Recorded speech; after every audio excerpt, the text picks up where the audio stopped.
Given the market disruptions, many ethanol producers are trying to make hand sanitizer, but there have been some issues. The FDA first allowing it, then making a change in guidance on the quality standards the sanitizer needed to meet. Ethanol industry leaders saying that requiring certification is cost prohibitive for most producers. Now FDA plans to allow more companies to make it, including ethanol producers, but that's because the demand for sanitizer outpacing supply right now. Jeff Cooper is the president and CEO of the Renewable Fuels Association. Jeff, this new guidance coming back out, where does that put us now on this whole sanitizer thing? Well, this is the fourth iteration of guidance from FDA, and the agency continues to move the goalposts. It is good to have finally some specific impurity limits, but because we were kind of flying blind before, but we're concerned that this new guidance is not going to do anything to alleviate the shortage in hand sanitizer, because those limits remain too restrictive for most U.S. ethanol producers to meet. And I saw you make some comments about kind of the standards, and you compared the standards to a couple of other liquids that are pretty common around the house. That's right. The impurity that FDA appears to be most concerned about is called acetaldehyde. Okay. And that sounds like nasty stuff, but it's found in every glass of wine that you might consume. And in a typical glass of white wine, you might find 500 parts per million of this acetaldehyde impurity.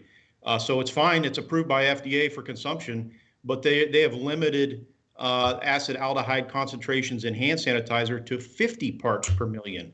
So 8 or 10 times more restrictive than what you find in a typical glass of wine, and 20 times more restrictive than what the Canadian government allows in hand sanitizer produced in that country.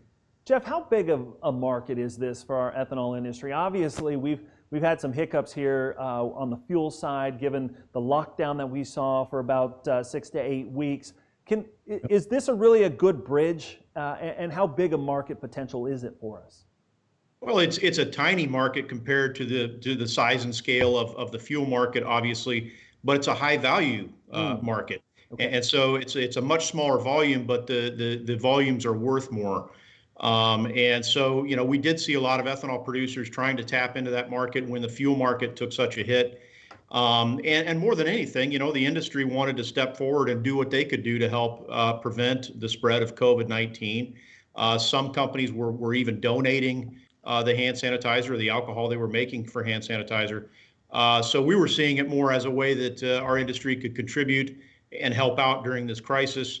More so than a long-lasting market opportunity for ethanol producers. Yeah, interesting there. Talk a little bit about how the ethanol industry is doing now, as we've seen some of the lockdown restrictions start to ease, more people moving about, maybe returning back to work, or at least back out in the world and doing a little bit of shopping here and there. How have things changed in the last couple of weeks as far as outlooks go?